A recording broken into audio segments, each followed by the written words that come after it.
Friends, welcome to easy learning way में आप सभी का स्वागत है। इस क्लास में यूपी ट्रिपल एससी पेट के प्रीवियस ईयर क्वेश्चन करेंगे और ये प्रैक्टिस सेट सेकंड होगी हमारी। प्रैक्टिस सेट 1 हमने कंप्लीट कर चुके हैं। 3 क्लासों में प्रैक्टिस 1 हमने कंप्लीट करवा चुके हैं और ये प्रैक्टिस सेट सेकंड है। इसमें पहला क्वेश्चन हम लोग पढ़ेंगे। पहला क्वेश्चन क्या है? निम्नलिखित कथनों पर विचार कीजिए तथा नीचे दिए गए कूट का उपयोग कर सही उत्तर चुनना है हमें। पहला है ऋग्वेद में 1028 सूक्त हैं। आपको ये क्वेश्चन पता होना चाहिए कि ऋग्वेद में कितने सूक्त हैं। दूसरा है ऋग्वेद को अष्टक भी कहा जाता है। तो पहला ऑप्शन क्या है? केवल पहला सही है। दूसरा ऑप्शन क्या है? केवल दूसरा सही है। तीसरा क्या है? पहला और दूसरा दोनों सही है। चौथा ऑप्शन है ना तो पहला सही है और ना ही दूसरा सही है। पांचवा ऑप्शन है उपयुक्त में से कोई नहीं है। तो आप लोग कमेंट करिए इस क्वेश्चन का राइट आंसर क्या हो जाएगा। जो ऋग्वेद है, ऋग्वेद में 1028 सूक्त हैं। जो ऋग्वेद है हमारा, जो वेद है हमारा ऋग्वेद, जो प्राचीन सबसे प्राचीन वेद ऋग्वेद है, उसमें 1028 सूक्त हैं। कितने हैं? 1028 सूक्त हैं। तो पहला नंबर तो सही हो जाएगा। और ऋग्वेद को अष्टक भी कहा गया है। जो ऋग्वेद है इसको अष्टक भी कहा जाता है, जिसमें 8 क्या है? अष्टक, जिसमें 8 अष्टक होते हैं। ऋग्वेद में 8 अष्टक होते हैं और 64 अध्याय होते हैं। क्या कितने होते हैं? 64 अध्याय होते हैं। ये भी याद रखेंगे कि जो ऋग्वेद है हमारा 64 अध्याय और 8 अष्टक होते हैं और 10,552 मंत्र होते हैं। 10,552 मंत्र होते हैं ऋग्वेद में। तो ये भी याद रखेंगे। ऋग्वेद में सूक्तों की संख्या पूछी जाए तो सूक्तों की संख्या 1028 होती है, मंत्रों की संख्या 10,552 होते हैं, अध्यायों की संख्या 64 होती है और अष्टक हमारे 8 होते हैं। तो पहला नंबर भी सही है और दूसरा नंबर सही है। तो इस क्वेश्चन का राइट आंसर क्या हो जाएगा? ऑप्शन नंबर तीसरा हो जाएगा। क्या हो जाएगा? पहला और दूसरा दोनों सही है। तो इस क्वेश्चन का राइट आंसर हमारा हो जाएगा फर्स्ट और सेकंड दोनों सही हैं। आगे पढ़ते हैं। अगला क्वेश्चन क्या है हमारा? अगला क्वेश्चन है हमारा,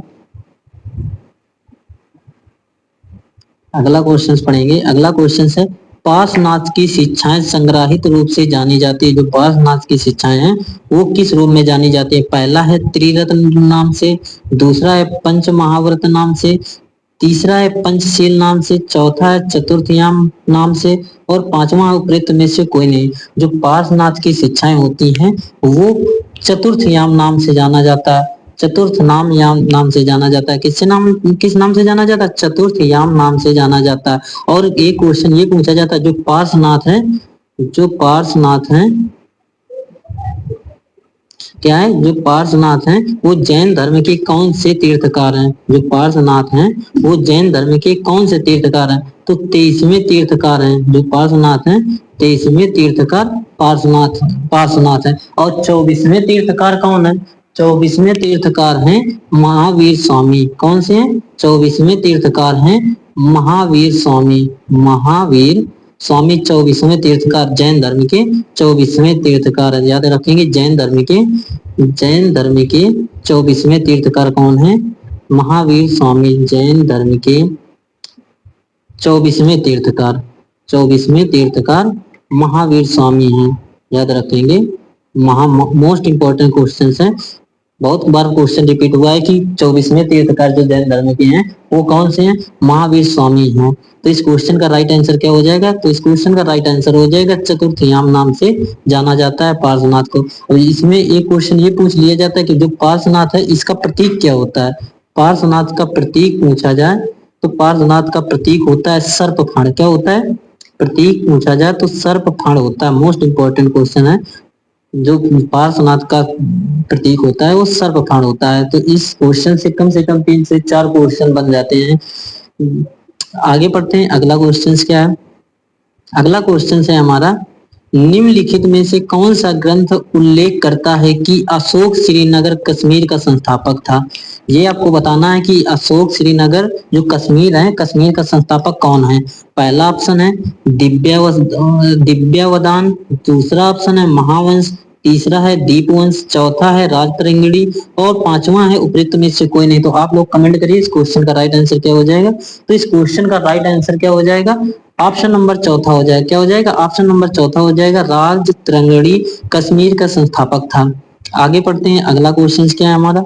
अगला क्वेश्चन है, चौथा नंबर का क्वेश्चन है, निम्नलिखित में से किसने तुर्कान ए चहलगानी का गठन किया? जो तुर्कान ए चहलगानी है उसका गठन किसने किया था? पहला ऑप्शन है कुतुबुद्दीन ऐबक, दूसरा ऑप्शन है इल्तुतमिश, तीसरा ऑप्शन है बलबन और चौथा ऑप्शन है इनमें से कोई नहीं या फिर उपयुक्त में से कोई नहीं। तो आप लोग कमेंट करिए इस क्वेश्चन का राइट आंसर क्या हो जाएगा। मोस्ट इंपोर्टेंट क्वेश्चन है, तुर्कान ए चहलगानी, जिसका अर्थ होता है, क्या होता है? चालीसा। क्या होता है? चालीसा। जिसका इसका अर्थ क्या होता है? कहीं कहीं ये लिखा रहता है चालीसा। क्या लिखा रहता है? चालीसा, जिसका 40 अमीरों का समूह जिसको बोलते हो। क्या बोलते हैं? 40 अमीरों का समूह। इसको 40 अमीरों का समूह भी बोलते हैं, याद रखेंगे। 40 अमीरों का समूह किसे कहते हैं? तुर्कान ए चहलगामी को 40 समूह अमीरों का समूह। बहुत इंपॉर्टेंट क्वेश्चन है, 40 अमीरों का समूह किसे कहते हैं? 40 अमीरों का समूह किसे कहते हैं? ये यदि पूछा जाए तो ये तुर्कान ए चहलगामी या फिर इल्तुतमिश को कहते हैं। किसको कहते हैं? इल्तुतमिश को कहते हैं।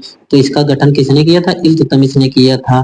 तुर्कान ए चहलगानी का गठन इल्तुतमिश ने किया था। मोस्ट इंपोर्टेंट क्वेश्चन है। और इसका अर्थ क्या होता है?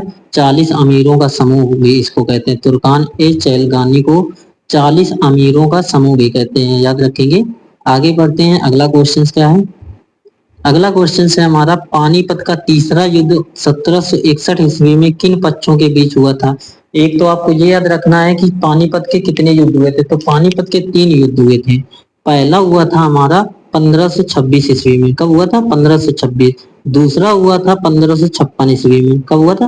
1556 ईस्वी। और तीसरा हुआ था 1761 ईस्वी में। कब हुआ था? 1761 ईस्वी में हुआ था। और किसके बीच हुआ था? जो तीसरा युद्ध है वो किसके बीच हुआ था? जो पानीपत का तृतीय युद्ध हुआ था वो अहमद अब्दाली और मराठों के बीच हुआ था। किसके बीच हुआ था? अहमद अब्दाली और मराठों के बीच हुआ था।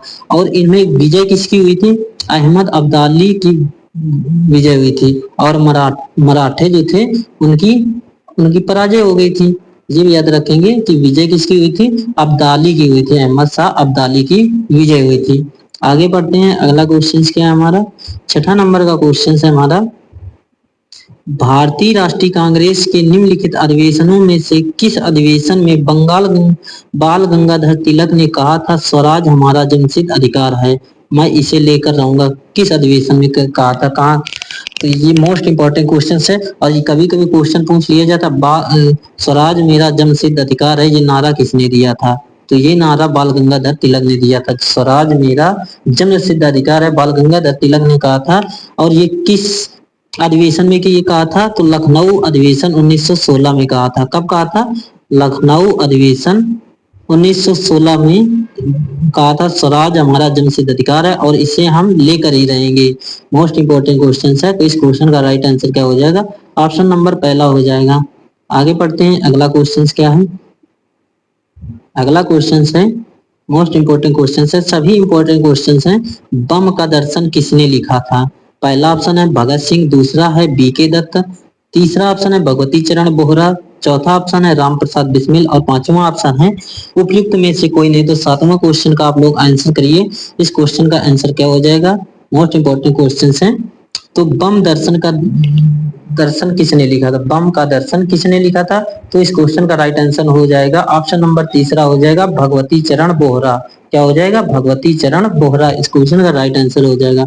आगे अगला क्वेश्चन है हमारा 8 नंबर का क्वेश्चन है, गांधी के भारत छोड़ो आंदोलन को किसने अद्वितीय आंदोलन कहा है? जो गांधी जी भारत छोड़ो आंदोलन दिया था, भारत छोड़ो आंदोलन कब दिया था?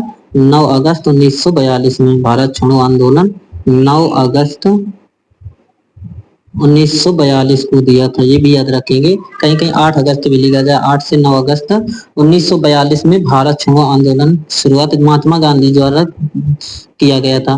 और ये अद्वितीय आंदोलन किसने कहा था? इस आंदोलन को अद्वितीय आंदोलन किसने कहा था? पहला ऑप्शन है राम मनोहर लोहिया, दूसरा है सरदार वल्लभ भाई पटेल, तीसरा है सुभाष चंद्र बोस, चौथा है जयप्रकाश नारायण, पांचवा है उपयुक्त में से कोई नहीं। तो 8वां क्वेश्चन का आप लोग जवाब दीजिए। इस क्वेश्चन का राइट आंसर क्या हो जाएगा? तो इस क्वेश्चन का राइट आंसर हो जाएगा सरदार वल्लभ भाई पटेल ने जो भारत छोड़ो आंदोलन था इसे अद्वितीय कहा है, अद्वितीय आंदोलन कहा है। क्या कहा है? अद्वितीय आंदोलन सरदार वल्लभ भाई पटेल ने कहा है। आगे पढ़ते हैं, अगला क्वेश्चन क्या है हमारा? अगला क्वेश्चन है किसने कांग्रेस को सूक्ष्मदर्शी अल्पसंख्यक जनता का प्रतिनिधि बताते हुए उसका मजाक उड़ाया था? जो कांग्रेस का सूक्ष्मदर्शी अल्पसंख्यक जनता प्रतिनिधि बताते हुए मजाक किसने उड़ाया था? पहला है लॉर्ड रिपन ने, दूसरा है लॉर्ड मिंटो ने, तीसरा है लॉर्ड कर्जन ने, चौथा है लॉर्ड वेलेजली ने, पांचवा है उपयुक्त में से कोई नहीं। नवा क्वेश्चन का जवाब आप लोग कमेंट करिए। इस क्वेश्चन का राइट आंसर क्या हो जाएगा? इस क्वेश्चन का राइट आंसर क्या हो जाएगा?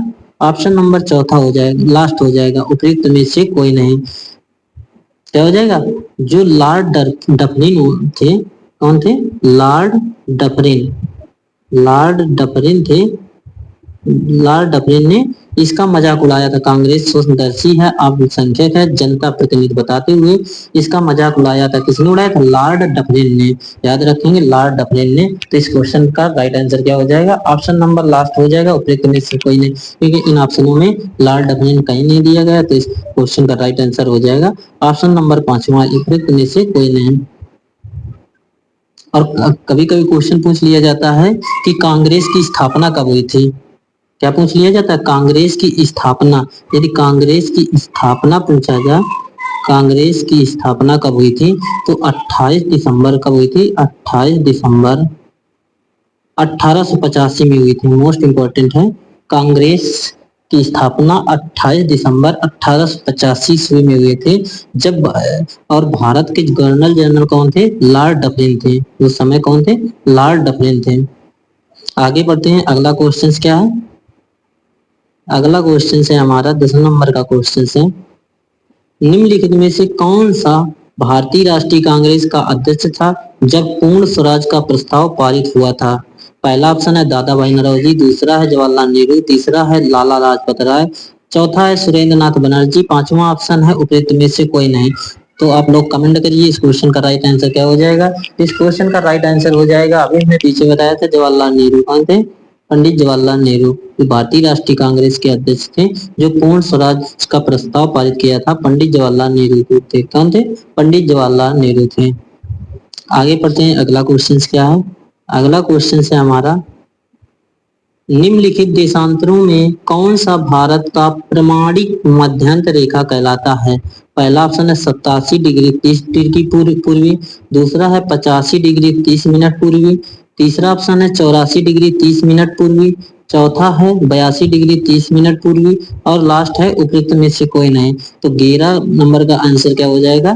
82 डिग्री 30 मिनट पूर्वी होता है। क्या होता है? 82 डिग्री 30 मिनट पूर्वी होता है। याद रखेंगे, 82 डिग्री 30 मिनट पूर्वी जो भारत की प्रमाणिक मध्यांतर रेखा होती है वो 82 डिग्री 30 मिनट पूर्वी होता है। तो इस क्वेश्चन का राइट आंसर ऑप्शन नंबर चौथा हो जाएगा। आगे बढ़ते हैं, अगला क्वेश्चन क्या है? मोस्ट इंपॉर्टेंट क्वेश्चन है, विश्व का सबसे ठंडा स्थान। विश्व का पूछा गया है, यदि यही भारत का पूछ लिया जाता तो क्या होता? तो पहले पढ़ते हैं, विश्व का सबसे ठंडा स्थान कौन सा है? पहला ऑप्शन है हैलिफैक्स, दूसरा है शिकागो, चौथा तीसरा ऑप्शन है सियाचिन, और पांचवा चौथा है हमारा बरखोयास्क। लास्ट ऑप्शन है उपयुक्त में से कोई नहीं। जो विश्व का सबसे ठंडा स्थान होता है वो क्या होता है? बरखोयास्क होता है। क्या, कौन सा स्थान है? बरखोयास्क। विश्व का सबसे ठंडा स्थान विश्व का पूछा गया, यही भारत में पूछ लिया जाता तो भारत का सबसे ठंडा स्थान क्या है? सियाचिन है। क्या है? भारत का सबसे ठंडा स्थान सियाचिन है। याद रखेंगे, भारत का सबसे ठंडा स्थान सियाचिन है, और विश्व का पूछा जाए तो बरखोयास्क है। मोस्ट इंपोर्टेंट क्वेश्चन हैं, ये सभी क्वेश्चन एग्जाम में पूछे गए हैं। अगला क्वेश्चन है, उत्तर कोरिया तथा दक्षिण कोरिया की अंतरराष्ट्रीय सीमा क्या है?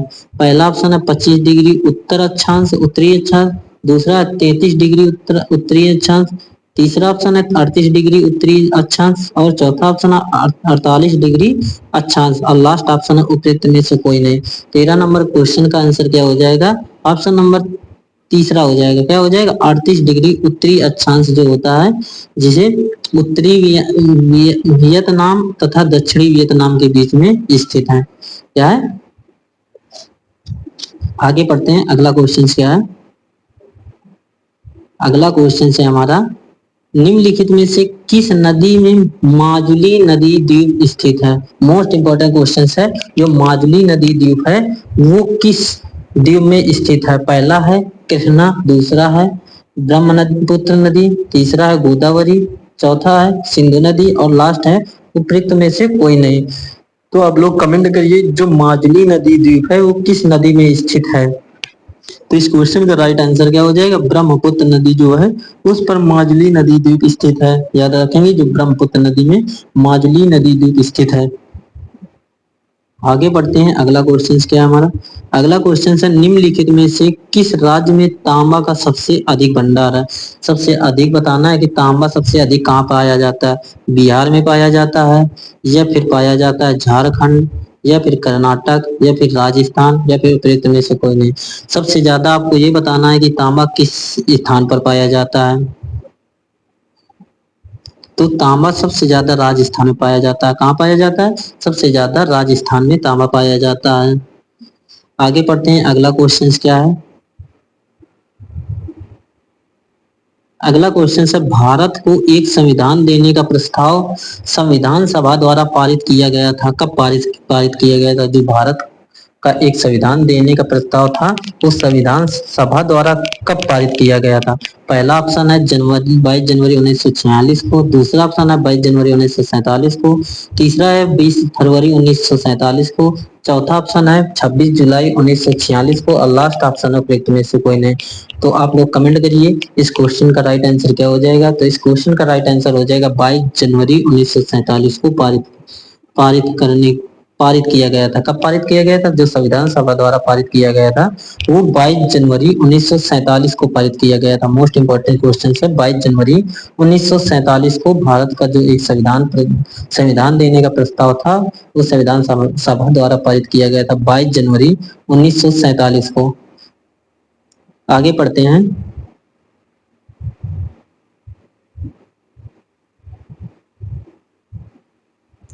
अगला क्वेश्चन है हमारा निम्नलिखित में से कौन सा एक राज्य नीति निर्देशक सिद्धांतों का उल्लेख नहीं है? पहला ऑप्शन है एक कल्याणकारी राज्य की स्थापना करना, दूसरा है सामाजिक आर्थिक न्याय को सुनिश्चित करना, तीसरा है एक धार्मिक राज्य की स्थापना करना, चौथा है एक धर्मनिरपेक्ष राज्य की स्थापना करना और लास्ट है उपयुक्त में से कोई नहीं। इसमें आपको निगेटिव बताना है कि निगेटिव क्या है।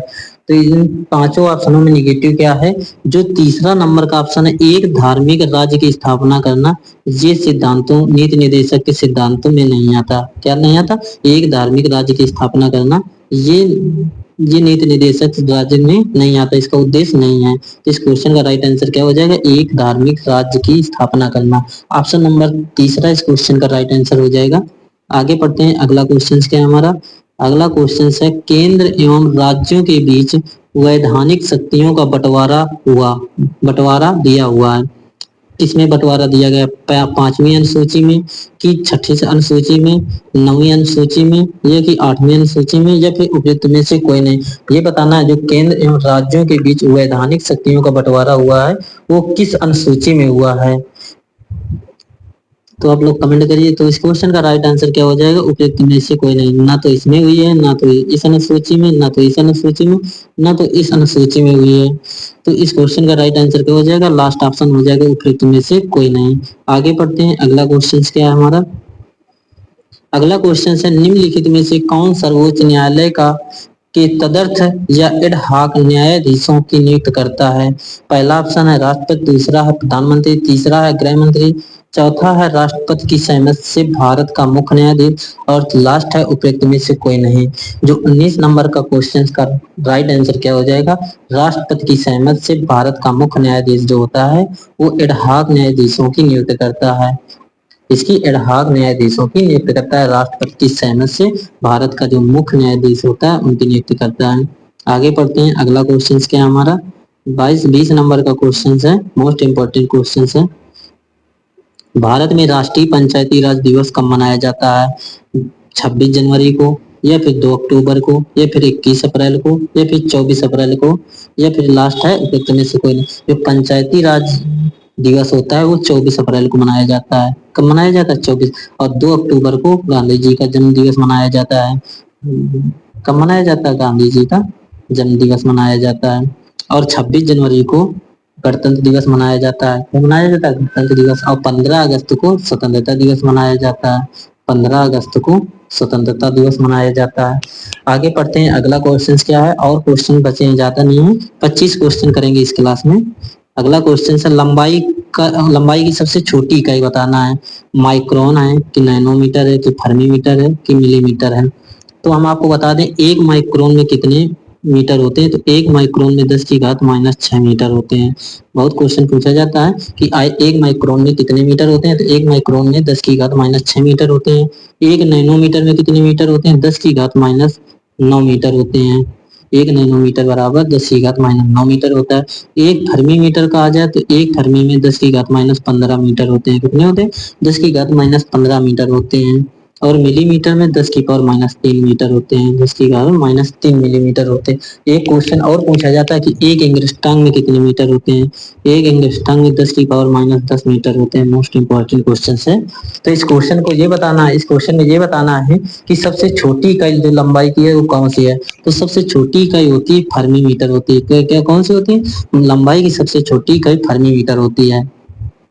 तो इस क्वेश्चन का राइट आंसर क्या हो जाएगा? ऑप्शन नंबर तीसरा हो जाएगा। आगे पढ़ते हैं, अगला क्वेश्चन क्या है हमारा। अगला क्वेश्चन से, कार के पीछे आने वाले यातायात को देखने के लिए निम्नलिखित प्रकार के दर्पणों में से किसका प्रयोग करते हैं। जो दर्पण हमारे जो वाहन के पीछे जो वाहन आते हैं उनको देखने के लिए किस दर्पण का प्रयोग करते हैं। पहला ऑप्शन है उत्तल दर्पण, तीसरा है अवतल दर्पण, तीसरा है समतल दर्पण और चौथा है हमारा गोली दर्पण और लास्ट है हमारा उपयुक्त में से कोई नहीं। तो 22वां नंबर का क्वेश्चन का आंसर क्या हो जाएगा? जो कार के पीछे देखने वाले यातायात होते हैं, साधन होते हैं, उनको देखने के लिए उत्तल दर्पण का प्रयोग करते हैं। किसका प्रयोग करते हैं? जो हमारी गाड़ियों में साइड मिरर लगा रहता है, साइड साइड में दर्पण लगा रहता है, जो वाहनों को देखने के लिए प्रयोग करते हैं, वो उत्तल दर्पण लगा रहता है। कौन सा दर्पण लगा रहता है? उत्तल दर्पण लगा रहता है।